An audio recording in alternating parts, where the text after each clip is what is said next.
ठीक है, चलो तो स्टार्ट करते हैं केमिस्ट्री का second chapter, that is acid basis and salts.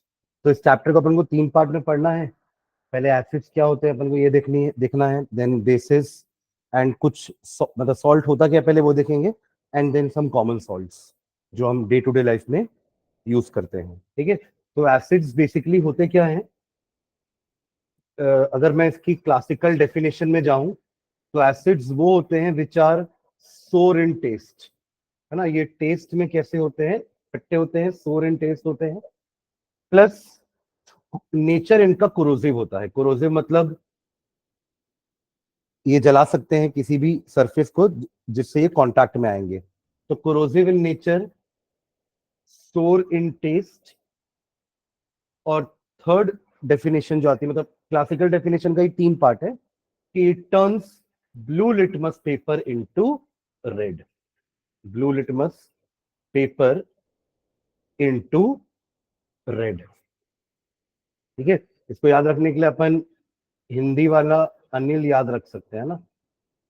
Hindi में अनिल बोलते हैं ना, नाम मतलब अनिल, किसी का दोस्त होगा अनिल नाम का। तो अनिल में अ मतलब एसिड, नी मतलब नीला ब्लू, और ल मतलब लाल रेड। तो अनिल मतलब asset turns blue litmus paper into red, याद रहेगा। इसका जस्ट उल्टा बेस का होता है, इसलिए यहां भी कंफ्यूजन आ सकता है ना दोनों में। इसलिए कोई ना कोई ट्रिक बनानी पड़ेगी, जैसे अपन ने आरडीटी बनाया था, rare to denser towards the normal, तो वैसे ही ये एक ट्रिक बना लो ताकि ये भी चीज याद रहे। ठीक है, तो ये क्लासिकल डेफिनेशन होती थी एसिड की। ठीक है, उसके बाद एक साइंटिस्ट थे जिनका नाम था एरिनियस।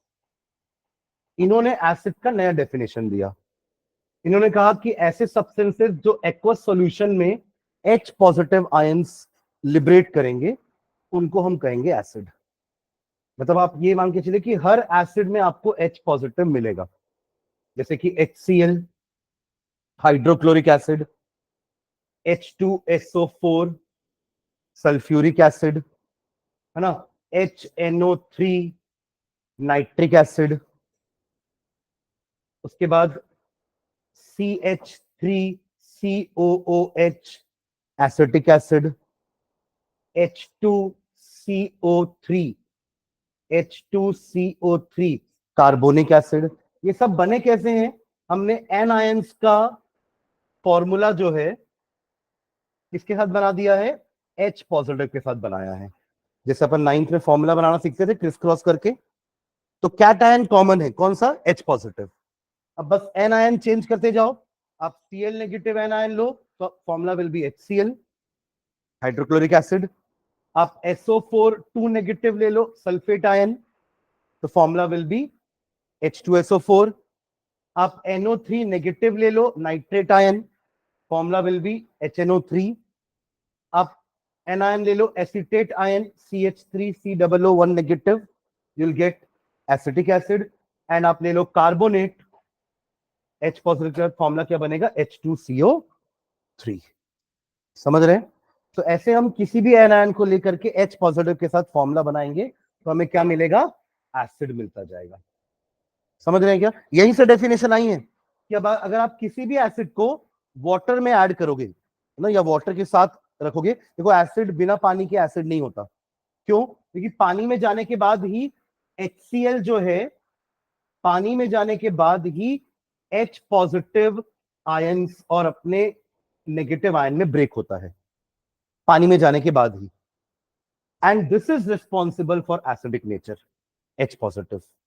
समझ रहे हैं? मतलब एसिड एसिड है बिकॉज ऑफ दिस। तो अगर ये नहीं होगा तो वो एसिड नहीं कहलाएगा। That is why I am saying कि पानी के बिना एसिड एसिड नहीं है। समझ रहे हैं? मतलब आप सोचो कि HCl की गैस होती, वो भी किस तरीके की? ड्राई गैस, यानी पानी है ही नहीं। जब आप HCl बनाते हो ना, इसका नाम होता है hydrogen chloride gas. Hydrochloric acid तो हम तब बोलते हैं जब वो एसिड बन जाता है। मतलब इसके 2 नाम हो गए, hydrogen chloride gas, hydrochloric acid. All acids are made in water, तो सब क्या होंगे? Aqueous solution. सबके ब्रैकेट में अपन क्या लिखेंगे? AQ। याद है ना AQ? AQ stands for aqueous, correct. तो HCl गैस जो पहले बनती है वो ड्राई होती है, ड्राई होती है मतलब उसमें पानी नहीं है। तो पानी नहीं है तो H पॉजिटिव आयन नहीं होगा, और H पॉजिटिव आयन नहीं है तो एसिडिक नेचर भी नहीं होगा। समझ रहे हैं? तो इसी गैस के पास अगर आप एक ब्लू लिटमस पेपर लेकर आते हो तो वो रेड होगा क्या? नहीं होगा, बिकॉज अभी वो एसिड की तरह बिहेव कर ही नहीं रहा है। समझ रहे हैं क्या? तो एक ड्राई लिटमस पेपर एक ड्राई HCl गैस के सामने रेड नहीं होगा। बट अगर आप इस ड्राई लिटमस पेपर को गीला कर लो तो अब तो वो गीला हो गया ना, मतलब अब तो पानी आ गया उसमें। अब अगर इस moist gas, sorry dry gas उस मॉइस्ट पेपर पे टच होती है तो now that will make the colour red. समझ रहे हैं? क्योंकि अब तो उस ड्राई गैस को उस मॉइस्ट पेपर से वाटर मिल गया, तो now it will break up into its ions. तो H पॉजिटिव आ गया तो एसिडिक कैरेक्टर के कारण ब्लू लिटमस पेपर क्या हो जाएगा? रेड हो जाएगा। समझ में आ रही बात? ऐसे स्ट्रिप्स के फॉर्म में मिलता है लिटमस पेपर, है ना? ऐसे पतले पतले स्ट्रिप्स आते हैं, इतने बड़े और इतने पतले पतले से, रेड अलग ब्लू अलग। ठीक है, क्लियर है ये क्या बताया मैंने? ठीक है, कुछ क्लासिफिकेशन होते हैं एसिड के कि आप एसिड को अलग अलग तरीके से क्लासिफाई कर सकते हो। एक होता है based on the origin, origin मतलब वो एसिड आया कहां से है, बेस्ड ऑन द ओरिजिन। जैसे एक होता है नेचुरल, है ना, और एक होता है मिनरल। मैन मेड नहीं बोलेंगे, मिनरल एसिड्स। नेचुरल एसिड्स या इसको अपन एक और नाम दे सकते हैं organic, organic acids, mineral acids या इनऑर्गेनिक एसिड्स। नेचुरल इससे बोल रहे कि जो चीजें नेचर में पहले से प्रेजेंट है ना उनके अंदर एसिड्स हैं। जैसे कि हमारे जितने भी सिट्रस फ्रूट्स हैं, orange, lemon, grapes, apple, pineapple, इन सब में क्या होता है? एसिड होता है, तभी तो वो खट्टे हैं ना। समझ रहे हैं क्या बोल रहा हूं मैं? तो वो कहलाएंगे organic acids. Am I clear? और मिनरल एसिड्स क्या होंगे? ये जितने भी मैंने लिखे ये सारे मिनरल एसिड हैं एक्सेप्ट दिस, क्योंकि ये विनेगर है, ये भी नेचुरल अक्रिलिक सब्सटेंस है, विनेगर, सिरका, उससे मिलता है हमें ये एसिटिक एसिड। समझ रहे हैं? तो एक तरीका हुआ क्लासिफाई करने का on the basis of origin, कि वो एसिड आ कहां से रहा है, क्या उसको मिनरल से बनाया गया है, क्या वो पहले से ही नेचर में किसी ना किसी ऑर्गेनिक चीजों में प्रेजेंट है, इधर प्लांट और animal. Formic acid present in the, हाँ, एंड्स। जब आपको चींटी काटती है तो एक्चुअली क्या करती है, वो आपके बॉडी में फॉर्मिक एसिड डाल देती है। That is the reason why we get irritation at that particular spot. समझ रहे? क्योंकि उनके भी बाइट में क्या रहता है? फॉर्मिक एसिड रहता है। तो फॉर्मिक एसिड भी एक तरह का ऑर्गेनिक एसिड हुआ। समझ रहे हैं? लैक्टिक एसिड, है ना, कर्ड में होता है। बट्रिक एसिड बटर में होता है। यूरिक एसिड यूरिन में है। तो these are some organic acids. ठीक है, दूसरा तरीका होता है स्ट्रेंथ के ऊपर, on the basis of strength. Strength का मतलब क्या होता है? ताकत। हाँ, तो इसमें दो होते हैं, weak and strong, strong acid and weak acid. देखो अभी हमने इतना तो हमको समझ में आया कि एसिड किसके कारण है? H पॉजिटिव के कारण। मतलब H पॉजिटिव नहीं तो एसिड नहीं। जितना ज्यादा H पॉजिटिव उतना ज्यादा एसिडिक एसिड स्ट्रॉन्ग होगा ना, जितना कम H पॉजिटिव उतना एसिड आपका वीकर होगा। तो यही आपका डेफिनेशन है। स्ट्रॉन्ग एसिड वो होते हैं which are completely ionised in their aqueous solution. कहने का मतलब कि अगर मैंने HCl को पानी में मिक्स किया, अभी मत लिखो, मैं लिखवाऊंगा, थोड़ा सा ब्रीफ देने दो मुझे चैप्टर का। HCl को मैंने पानी में मिक्स किया और मान लेते हैं मेरे पास HCl के 100 मॉलिक्यूल है। HCl कितने हैं? 100 मॉलिक्यूल। पानी में जाने के बाद ये पूरा का पूरा HCl H पॉजिटिव और Cl नेगेटिव में ब्रेक हो जाएगा। तो ये भी 100 हो जाएंगे और ये भी 100 हो जाएंगे। कंप्लीटली डिसोसिएट हुआ है। आयनाइज मतलब वही आयन में कन्वर्ट हो जाना।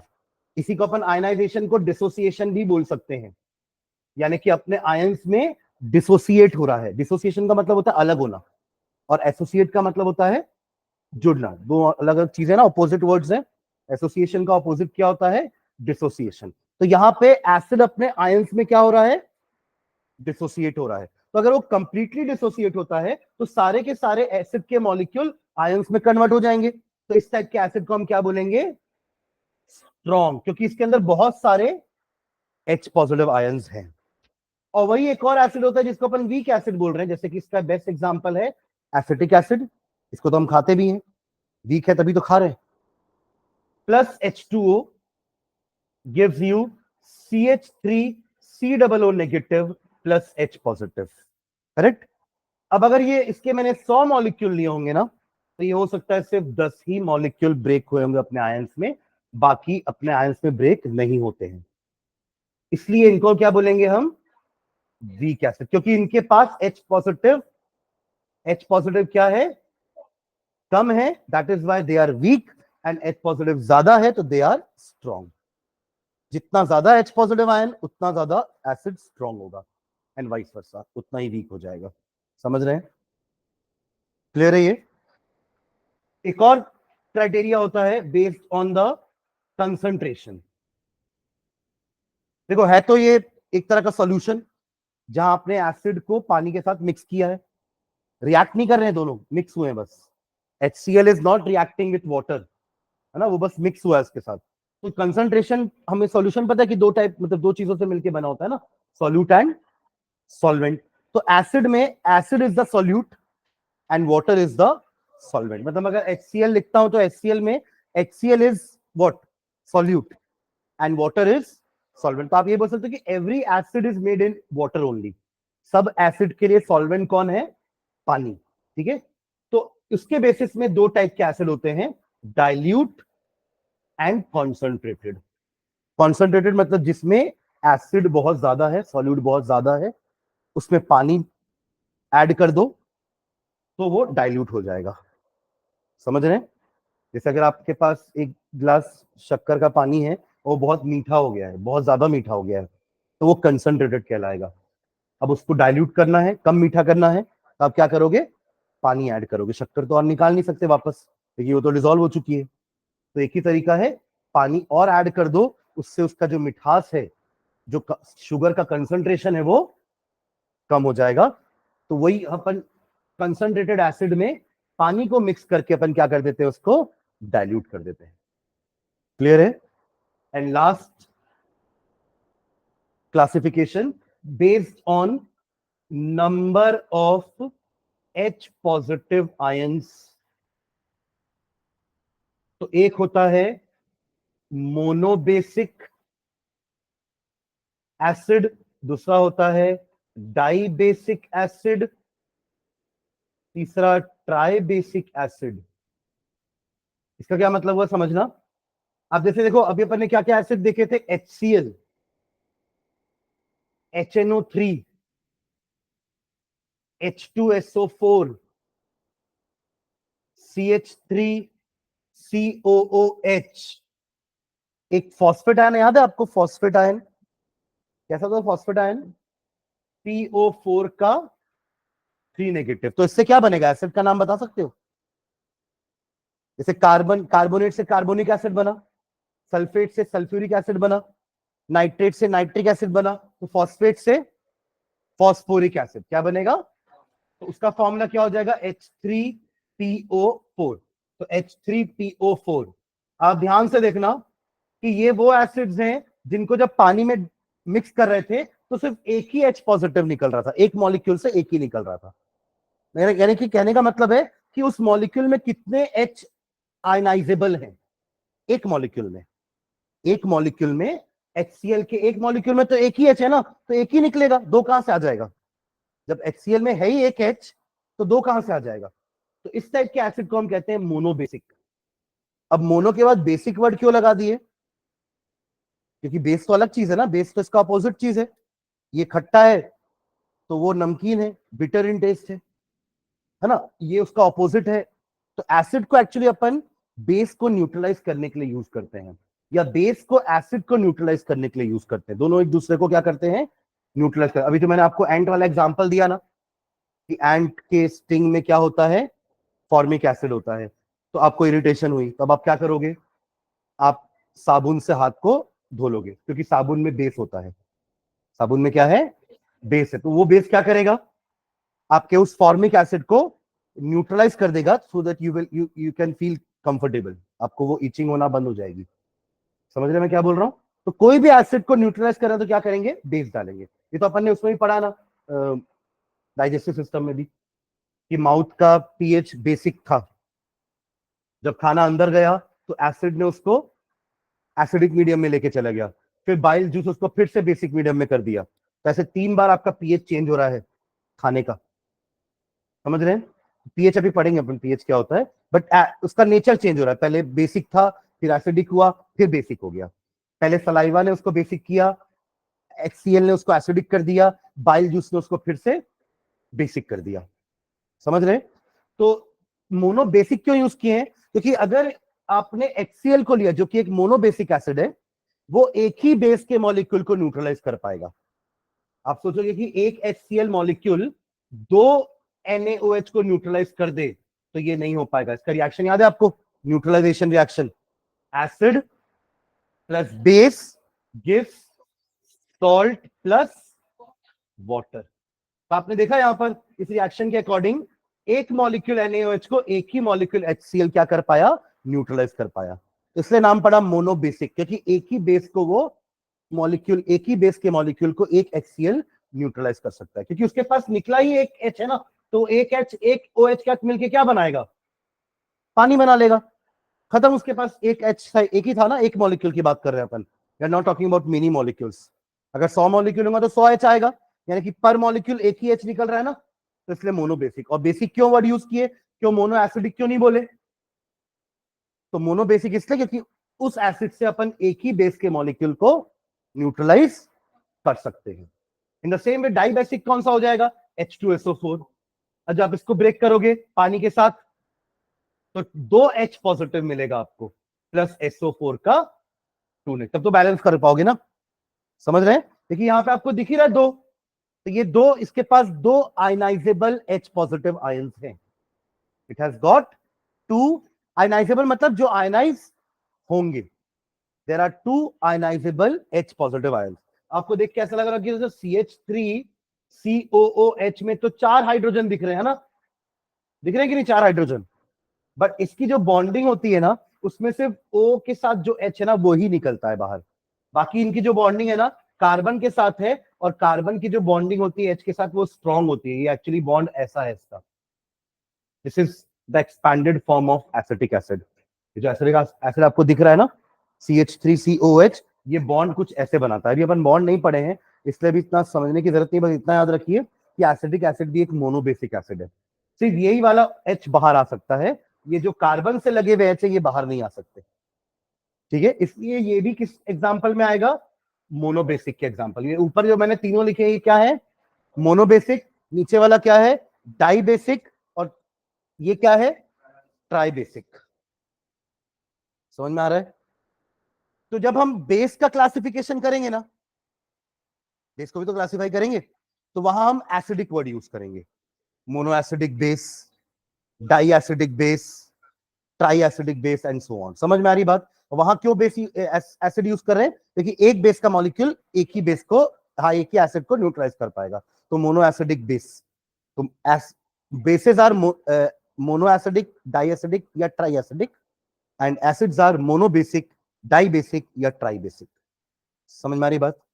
ठीक है, तो ये पूरा क्लासिफिकेशन हुआ उसका। तो इसका ना मेरे पास ऐसा नोट्स भी है हैंड रिटन, जो मैंने यही क्लास में ही करवाया है। तो अपन इस नोट्स को ही लिखेंगे क्लास में। ठीक है, तो ये जो आपको लेफ्ट पार्ट दिख रहा है ना, येलो वाला, ये मैंने अभी आपको बताया है आज की क्लास में, कि स्ट्रॉन्ग और वीक एसिड्स होते हैं, कंसंट्रेटेड डाइल्यूट होते हैं, ऑर्गेनिक एंड मिनरल होते हैं, और बेसिसिटी के टर्म्स में mono, di, tri basic acids होते हैं, ठीक है।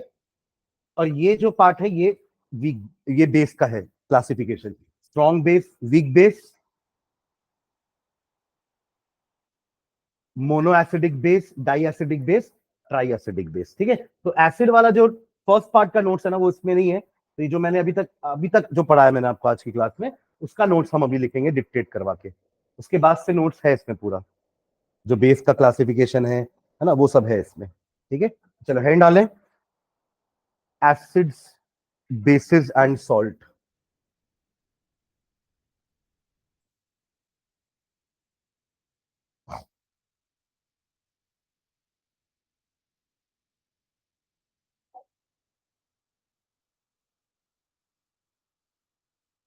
पहला हेडिंग उसमें एसिड डालेंगे, acid,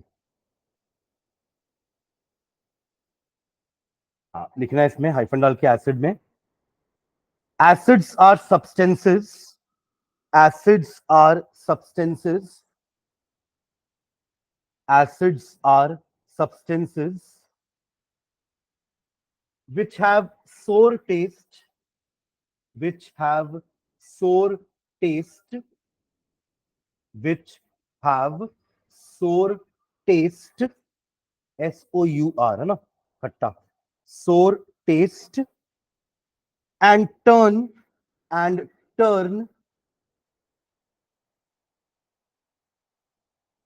blue litmus paper red, blue litmus paper red, not just paper, इसके जो सॉल्यूशन भी आते हैं ना तो उनके हाथ भी यही करेगा, ब्लू लिटमस सॉल्यूशन को रेड कर देगा या रेड लिटमस सॉल्यूशन को ब्लू करेगा तो वो बेस हो जाएगा, ठीक है। तो एसिड्स आर सोर सब्सटेंसेस, एसिड्स आर सोर सब्सटेंसेस, या सब्सटेंसेस व्हिच हैव सोर test and turn blue litmus paper red, ठीक है। some examples some examples of acids are some examples of acids are some examples of acids are,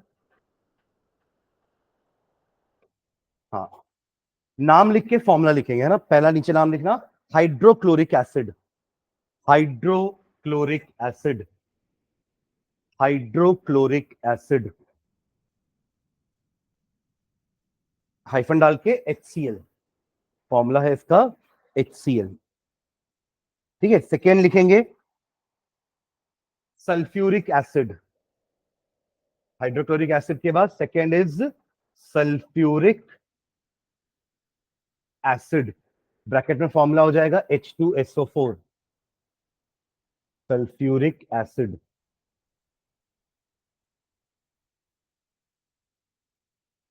third nitric acid, nitric acid, ये तीन strong acids होते हैं, nitric acids, nitric acid, bracket में sorry hyphen डाल के HNO3, nitric acid. एक और लिखेंगे इसके बाद एसिटिक एसिड, एसिटिक एसिड,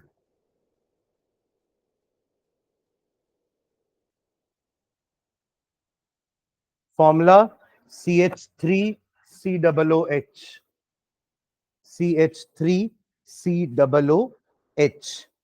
देखो इसलिए इसका कारण भी कि अपन ने CH3 को अलग लिखा है और वो H को अलग लिखा है ना, वरना हम तो मॉलिक्यूलर फॉर्मूले में सारी चीजों को एक साथ लिखते हैं ना, जैसे आपने देखा H2SO4 में जितने H थे सब एक साथ थे, जितना S है सब एक साथ है, जितना O है सब एक साथ है, पर यहां हमने सबको अलग अलग लिखा है। CH3 में ये वाला H को नहीं मिला है कि CH4CO2, और C को भी अलग अलग रखा है, वरना इसको आप ऐसा भी लिख सकते थे ना, C2H4O2 लिख सकते थे कि नहीं। टोटल कितने कार्बन दिख रहे हैं आपको यहाँ पर, दो, हाइड्रोजन कितने दिख रहे हैं, तीन और एक चार, और ऑक्सीजन कितने दिख रहे हैं, दो, पर हमने इसको ऐसे ही क्यों ब्रेक करके लिखा है, क्योंकि इसका एक सिग्निफिकेंस है ना। COOH हमको अलग दिखाना होता है, इसको बोलते हैं कार्बोक्सिलिक एसिड्स। ऑर्गेनिक जब हम पढ़ेंगे, इस बार हमको ऑर्गेनिक का थोड़ा बहुत बेसिक पढ़ना है, तो आपको ये चीज और समझ में आएगी COOH का मतलब क्या होता है। इसको अलग से दिखाने के लिए अपन ने उसको मर्ज नहीं किया उस C और H के साथ, ये सब O अलग दिखना चाहिए, C अलग दिखना चाहिए और H अलग दिखना चाहिए, ताकि ये ग्रुप हमें दिखे। ये पहचान है कार्बोक्सिलिक एसिड की, अगर ऐसे लिख दूंगा तो पहचान में नहीं आया कि वो यही लिखना चाह रहे हैं अपन, ठीक है, इसलिए CH3COOH को अलग ही लिखना है। ठीक है, ऐसे लिखा। नेक्स्ट लिखना carbonic acid. Carbonic acid bracket में फॉर्मूला H2CO3, हाइफन डाल के लिख लो H2CO3। एक फॉस्फोरिक एसिड भी लिख लो, यहां नहीं लिखा हुआ है। Phosphoric acid, phosphoric acid H3PO4। Phosphoric acid क्या हो जाएगा? H3PO4, H3PO4 phosphoric acid. ठीक है,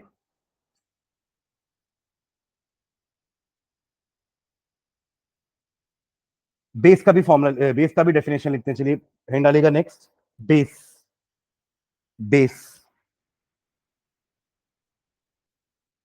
इसमें लिखेंगे basis.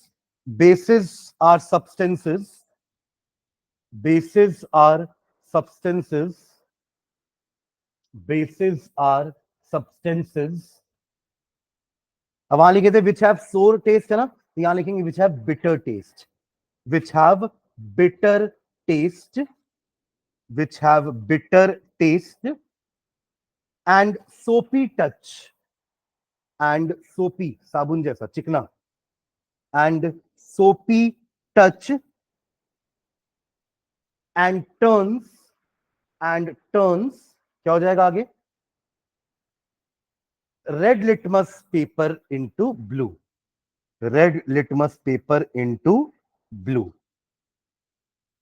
Red litmus paper into blue. ठीक है, अब देखिए जैसे H positive ion was common ना इन ऑल द एसिड्स, उसी तरीके से OH negative anion is common in all the basis. OH negative anion, वहां पे H positive cation was common, यहां पे OH negative anion is common. आपको बस एक मेटल आयन लेना है Na पॉजिटिव, बेस बन जाएगा NaOH। K positive, K positive base बन जाएगा KOH। Ca2 पॉजिटिव बेस बन जाएगा CaOH का whole twice. Mg2 positive, MgOH का whole twice. Fe3 positive, FeOH का होल थ्राइस। तो सब में क्या कॉमन है? OH। अगेन जैसे वो भी पानी में बन रहे थे, ये भी किस में बनेंगे? पानी में। ये सब क्या है? अपने एक्वस सॉल्यूशन। और जब ये पानी में मिलेंगे तो इनमें क्या लिबरेट होगा? जैसे वहां H पॉजिटिव आयन था, वैसे यहां पे क्या लिबरेट होगा? OH negative ion. समझ में आ रहा है क्या? ठीक है, चलो कुछ एग्जांपल्स लिखते हैं इसमें। Some common bases are, some common bases are, हाँ पहला लिखा सोडियम हाइड्रोक्साइड। सोडियम, ये हाइड्रोक्साइड आयन होता है, पता है ना? हाइड्रोक्साइड आयन पढ़े अपन क्लास 9th में। अभी भी जब अपन केमिकल इक्वेशन रिएक्शन पढ़े थे चैप्टर 1, तब भी मैंने फॉर्मूला बनाना वापस सिखाया था। तो ये आपके एनायंस हैं। ठीक है, पॉलीएटॉमिक एनायन। क्या है ये? Polyatomic, not monoatomic. ये सारे मोनोएटॉमिक है, ये पॉलीएटॉमिक है। ठीक है, हाँ। तो क्या लिखे? सोडियम हाइड्रोक्साइड, हाइफन डाल के formula NaOH। NaOH, formula is NaOH। Second लिखेंगे potassium hydroxide. Potassium hydroxide, hyphen डाल के KOH। KOH। Calcium hydroxide, calcium hydroxide, CaOH का होल ट्वाइस। कैल्शियम हाइड्रोक्साइड का फॉर्मूला हो जाएगा CaOH का whole twice. Magnesium hydroxide, magnesium hydroxide, MgOH का whole twice. Magnesium hydroxide. Ammonium hydroxide, ammonium, ammonium ion याद है क्या होता था? NH4 1 positive. ये क्या बनाएगा फॉर्मूला? NH4OH। दोनों का 1 1 ही है ना, तो NH4OH। अमोनियम हाइड्रोक्साइड, ठीक है। चलिए नेक्स्ट लाइन डालेगा, acid base indicators, acid base indicators, acid base indicators. तो क्या मतलब होता है? देखो आप हर चीज को टेस्ट करके तो नहीं बताओगे ना कि ये खट्टा है ना, और ये नमकीन है, क्योंकि एस चलो बेस को तो कर भी लेंगे, एसिड को कैसे करोगे, है ना, कोरोसिव नेचर का है ना, टच करोगे जीभ में, जीभ जल जाएगी।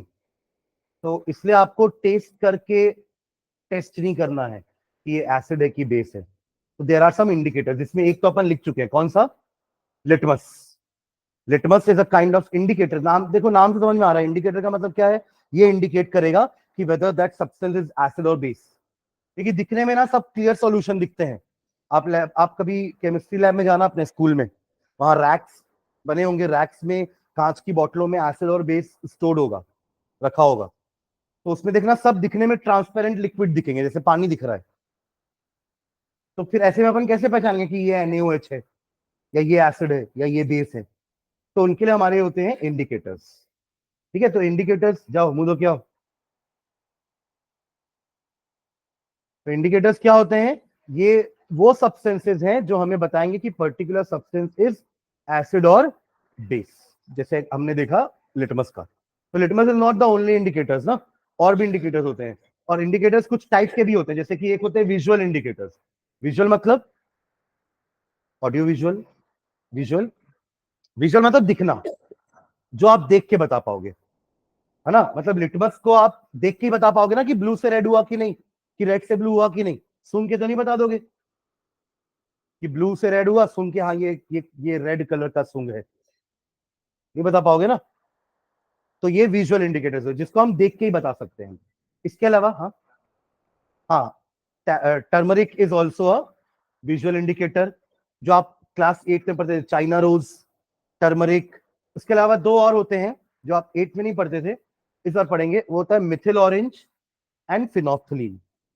एक मिथिल ऑरेंज होता है, दूसरा होता है फिनोफ्थलीन। ये सब आपके केमिकल सॉल्यूशंस हैं जिनको आप ऐड करते साथ एसिड में कलर चेंजेस देखोगे, या बेस में कलर चेंजेस देखोगे। तो उससे आप पहचान जाओगे कि ये कलर अगर ऐसा चेंज हुआ है तो ये एसिड होगा, अगर ऐसे चेंज हुआ है तो बेस होगा। समझ रहे हैं? तो ये होते हैं विजुअल इंडिकेटर्स। एक होते हैं ऑल्फैक्टरी इंडिकेटर्स। ऑल्फैक्टरी इंडिकेटर मतलब जिसको हम स्मेल से डिटेक्ट करते हैं। ऑल्फैक्टरी का मतलब ही होता है स्मेल। आपके ब्रेन में भी एक ऑल्फैक्टरी लोब होता है। ब्रेन में अलग अलग लोब्स होते हैं। एक ऑप्टिक लोब होता है जो आपको दिखना और सुनना, जो वेव्स होती हैं उनका नॉलेज दे रहा है। एक ऑल्फैक्टरी लोब है जो स्मेल का नॉलेज दे रहा है। कभी तो हम एक चीज को सूंघ लेते हैं, जैसे आज मैंने गोबर सूंघा, तो गोबर की जो सुगंध है वो मेरे ब्रेन में ऑल्फैक्टरी लोब में स्टोर हो गई, है ना। अब कल मैं आंख बंद करके ऐसे लेके आऊंगा तो समझ जाऊंगा हाँ ये गोबर है। समझ रहे हैं क्या? तो ये क्यों बता पाया मैं? देखिए ब्रेन में गोबर की स्मेल स्टोर्ड थी। समझ रहे हैं? तो हर सेंस ऑर्गन्स का कनेक्शन ब्रेन से होता है through nerves, neurons. Optic nerve होती है जो आंखों में होती है, ये जाकर के ब्रेन से अटैच है। तभी तो हम देख पा रहे हैं, हमारे समझ पा रहा हूं कि हाँ विशेष, ये विशेष है, क्योंकि विशेष को मैं जानता हूं ना कि हाँ ये विशेष है, क्योंकि उसका फोटो स्टोर्ड है ब्रेन में। तो देख करके मतलब ये तो दिख जाएगा कि हाँ ये आदमी दिख रहा है, बट वो आदमी विशेष है ये कैसे पता चला? ब्रेन से। तो ब्रेन से वो तार जुड़ी हुई है ना। तो वैसे ही हर सेंस ऑर्गन से, तो ऑडिटरी के लिए मतलब कानों में ऑडिटरी नर्व्स है। तो ऐसे करके सभी सेंस ऑर्गन में नर्व्स हैं जो ब्रेन तक सिग्नल पहुंचाती है और ब्रेन से सिग्नल आती भी है। ठीक है। तो ऑल्फैक्टरी लोब्स में या ऑल्फैक्टरी इंडिकेटर्स दो टाइप के पढ़ेंगे हम, जिसकी स्मेल से हम पहचानेंगे कि पर्टिकुलर थिंग इज एसिड और बेस। तो उसमें दो पढ़ना है हमें। एक होता है रॉ अनियन, कच्चा प्याज, और एक होता है वेनिला एक्सट्रैक्ट। वेनिला सुने हो ना, वेनिला, उसका जो एक्सट्रैक्ट आता है, उसका जो लिक्विड आता है, उससे भी हम टेस्ट कर सकते हैं कि whether the particular substance is acid और बेस। ठीक है। तो ये इंडिकेटर्स होते हैं हमारे। एक होता है यूनिवर्सल इंडिकेटर। यूनिवर्सल इंडिकेटर का मतलब क्या होता है? देखो ब्लू लिटमस पेपर तो किसी भी एसिड से रेड हो जाएगा, होगा कि नहीं? मतलब अभी अपने जितने भी आपने 5-6 नाम लिखे एसिड के, HCl, HNO3, H2SO4, सबसे वो क्या होगा, ब्लू से रेड हो जाएगा लिटमस पेपर। मतलब लिटमस पेपर आपको ये तो बता देगा कि ये चीज एसिड है, बट उसकी स्ट्रेंथ नहीं बता पाएगा कि हाँ ये वाला स्ट्रांग है, ये वाला वीक है, ये वाला मीडियम है, ये नहीं बता पाएगा। तो उसके लिए होते हैं यूनिवर्सल इंडिकेटर्स। यूनिवर्सल इंडिकेटर का मतलब क्या होता है, वो एक सोल्यूशन होता है जो सारे इंडिकेटर्स का मिक्सिंग है, और उसके साथ ना एक आपको पेपर स्ट्रिप मिलती है। वो पेपर स्ट्रिप में अलग अलग कलर्स होते हैं, जैसे रेड होगा, फिर रेड से थोड़ा ऑरेंजिश में आएगा, है ना, ऐसे करके येलोइश में आएगा। ये 3 रीजन होते हैं एसिड के। फिर आ जाएगा ग्रीन, मतलब ग्रीनिश येलो, और फिर ग्रीन। ग्रीन होता है न्यूट्रल, जो एसिड भी नहीं है, जो बेस भी नहीं है, जैसे कि पानी ना एसिड है ना, है ना। तो ये हो गया ग्रीन रीजन आपका न्यूट्रल के लिए। अब उस तरफ जाएंगे ग्रीन के बाद, तो वो बेस की रीजन चालू हो जाएगी, ब्लू हो जाएगा, है ना, वायलेट हो जाएगा। तो ये रीजन है हमारा बेस का। तो कलर के हिसाब से हम बता पाएंगे, आपने जैसे यूनिवर्सल इंडिकेटर ऐड किया एसिड में, और वो अगर रेड हो गया तो that is a strong acid.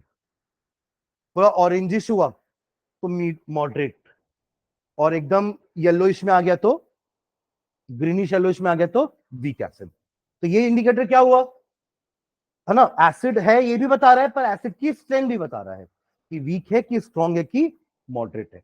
Same goes with base also. तो ये आपका यूनिवर्सल इंडिकेटर हुआ, ठीक है। देखिए करके अपन सारे इंडिकेटर पढ़ेंगे, हैंड डालनी है, एसिड बेस इंडिकेटर्स, ठीक है। तो उसमें लिखेगा हाइफन डाल के,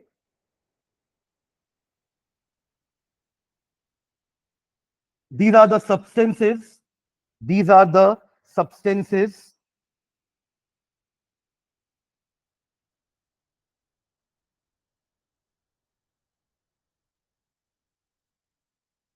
these are substances which help in which help in the detection of which help in the detection of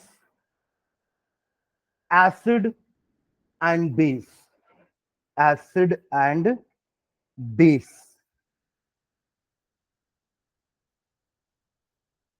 acid and base. Next time here, following are some of the common indicators, following are some of the common indicators, following are some of the common indicators, and their color change, and their color change in acid, in acidic, and their color change in acidic, comma basic and neutral solutions, and neutral solutions. एक table बना लेते हैं, table में तीनों को लिख देंगे। एक column banana, indicator, colour in acid, colour in neutral,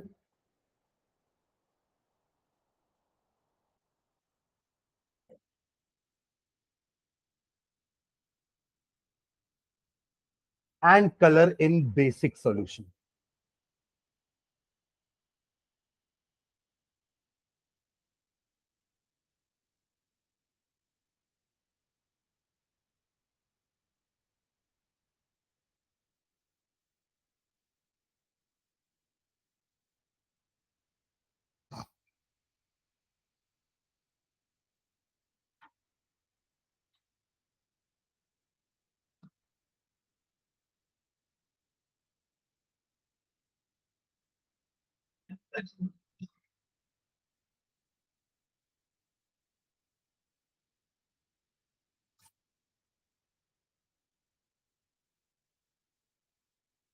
हो गया? चलिए पहले लिखेंगे लिटमस।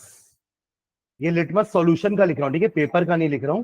पेपर तो ब्लू रेड हो जाता है, रेड ब्लू हो जाता है, ठीक है। तो लिटमस सॉल्यूशन एसिड में रेड हो जाएगा, न्यूट्रल में पर्पल, और बेस में रेड, सॉरी ब्लू। ठीक है, सेकेंड लिखेंगे फिनोप्थलीन।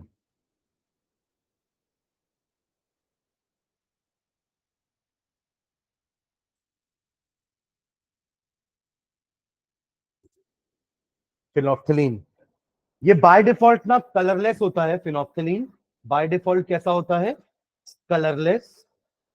एसिड में जाने के बाद भी ये कलरलेस ही रहेगा, कलर में चेंज नहीं आएगा। न्यूट्रल में भी ये कलरलेस ही रहेगा, बट बेस के साथ ये हो जाएगा पिंकिश, पिंक कलर। ठीक है, एंड थर्ड लिखेंगे methyl orange. As the name suggest ये ऑरेंज होगा। Methyl orange originally orange colour का है, एसिड के साथ रेड हो जाएगा, पिंकिश रेड टाइप का कलर आएगा एसिड के साथ। न्यूट्रल कोई चेंज नहीं आएगा, कलर सॉरी ऑरेंज ही रहेगा। No change in the colour of methyl orange. ठीक है, और यहां लिख रहे ना येलो, बेस के साथ येलो। ठीक है,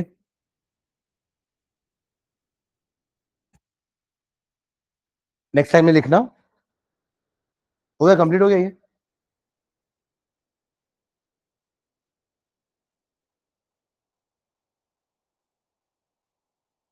there are some indicators, next line में there are some substances, there are some substances, there are some substances whose odor changes, whose odor, O D O U R, odor मतलब smell, smell लिखे ना bracket में, whose odor changes in acidic or basic solution, in acidic or basic solution। ठीक है, अभी तक तो colour change हो रहा था, है ना, बट कुछ सब्सटेंसेस ऐसे हैं जिनका स्मेल भी चेंज हो जाएगा in acidic and basic solution. Full stop. These are called, these are called, these are called olfactory indicators, OL then factory, FACTORY, they are, these are called olfactory indicators।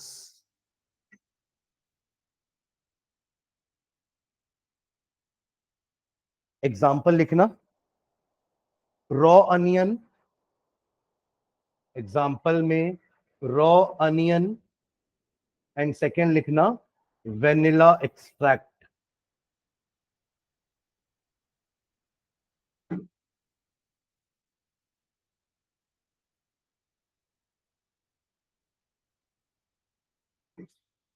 Raw onion and vanilla extract. देखो उसको use कैसे करते हैं आप, जैसे कच्चे प्याज को काट लो और कुछ कपड़े की स्ट्रिप्स बना लो, उस कपड़े की स्ट्रिप्स और कच्चे प्याज को एक साथ एक पॉलिथीन में पैक करके कुछ समय के लिए रख दो, तो क्या होगा, सारे कपड़े की स्ट्रिप में प्याज की स्मेल आ जाएगी ना, क्योंकि आपने उसको उसका पैक करके रखा है ना, तो उस प्याज की स्मेल आपके उस कपड़े के टुकड़ों में आ जाएगी। ठीक है, अब उसी दोनों दो कपड़े के टुकड़े ले लो, एक में एसिड डालना, एक में बेस डालना, तो जिससे स्मेल चली गई उसमें आपने बेस डाला होगा, एसिड वाले में अभी भी स्मेल रहेगी। मतलब बेस जो है वो स्मेल को खत्म कर देता है, एसिड उसको रहने देगा। इस तरीके से हम पहचानते हैं कि ये एसिड है, ये बेस है। सेम हैपेंस विद वेनिला, उसकी भी जो कैरेक्टरिस्टिक स्मेल है वेनिला एक्सट्रैक्ट की, वो चली जाएगी बेस के साथ, पर एसिड के साथ वो स्मेल रह जाएगी। अब इसको कैसे याद रखेंगे कि किसमें स्मेल रह जाएगी, किसमें रहेगी, मतलब उड़ जाएगी स्मेल, कोई तरीका? मैंने क्या बोला, बेस के साथ वो स्मेल चली जाएगी और एसिड के साथ वो स्मेल रहेगी, प्याज की स्मेल रहेगी और वेनिला की स्मेल भी रहेगी। तो आप कैसे याद रख सकते हैं कि बेस के साथ स्मेल चली जाएगी, एसिड के साथ स्मेल रहेगी? तो एक वो याद रखना, आप जैसे आप ब्रश करते हो ना, सब करते हो नहीं? करते हैं ना ब्रश, ब्रश में भी बेस होता है। तो अपन बोलते हैं ना कि प्याज खा लिए तो प्याज का स्मेल आएगा ना, मुंह से करोगे तो स्मेल आएगा सबको, आजू बाजू वाले को। तो ब्रश कर लोगे तो वो स्मेल चला जाएगा। और ब्रश करते ही ना अपन, खाने के बाद, सोने से पहले स्मेल, ये ब्रश करके सोते हैं, तो ब्रश से पूरा मुंह का स्मेल जो है खत्म हो जाता है। तो प्याज भी खाया होगा आपने तो वो भी खत्म हो जाएगा। यानी कि प्याज की स्मेल को बेस हटा देता है। समझ रहे हैं क्या? ठीक है, चलो उसको नेक्स्ट क्लास में लिख लेंगे। और फैक्टर इंडिकेटर का एग्जांपल तो हमने लिख लिया है, बस वो 2-3 लाइन लिखना है कि एसिड बेस स्मेल को रहने देगा और बेस स्मेल को हटा देगा। ये हमारे इंडिकेटर्स हो जाएंगे। और फिर एसिड का जो हमने आज क्लासिफिकेशन पढ़ा है ना, इसको लिख लेंगे। फिर बाकी उस नोट्स में बेस के क्लासिफिकेशन से पूरा नोट्स है। ठीक है, चलो थैंक यू।